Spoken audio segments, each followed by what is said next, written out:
On the morning of June 10, 1912, a quiet Iowa town was shattered by an unspeakable horror. Inside the modest Moore family home in Villisca, all 8 occupants were found bludgeoned to death.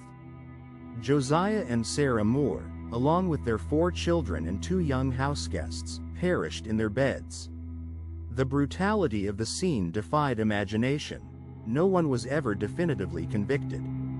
Villisca was a typical American prairie town at the turn of the 20th century, a close-knit community of around 2,500 souls.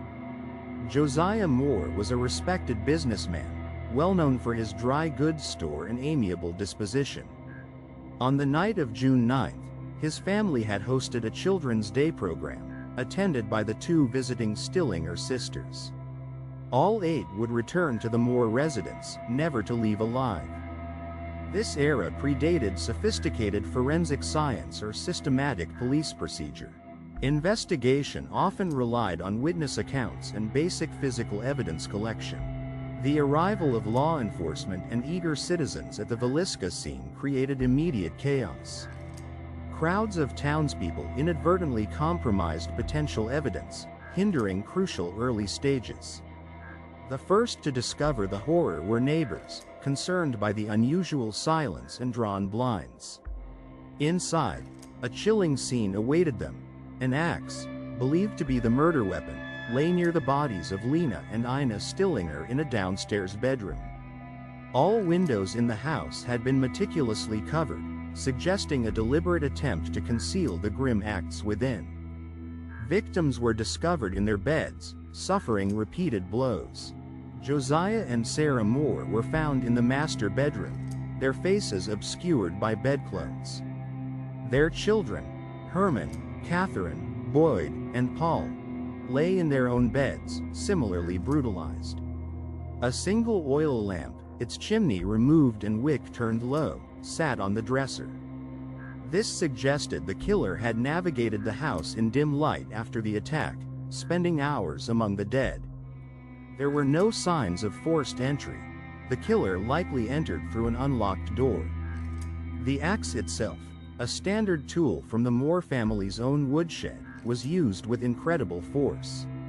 Limited forensic examination confirmed the instrument's identity.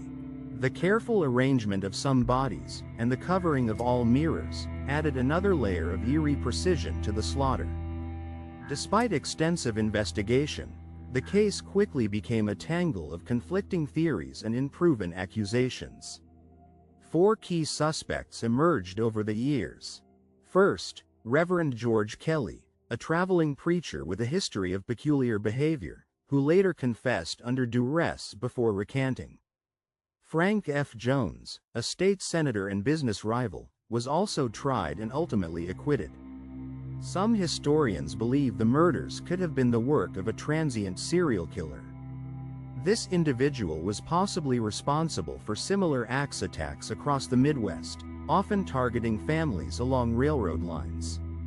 Another suspect, Henry Lee Moore, was convicted of murdering his own family with an axe in Missouri, bearing striking similarities.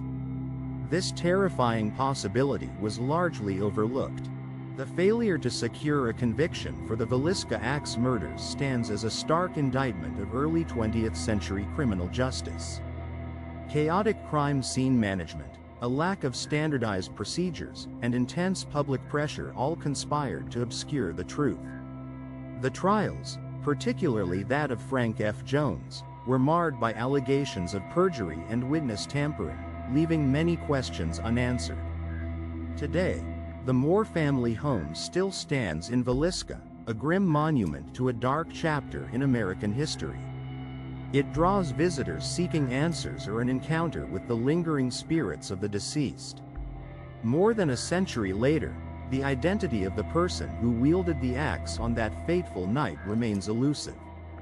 The true horror of Villisca is the unsettling silence of its unpunished perpetrator.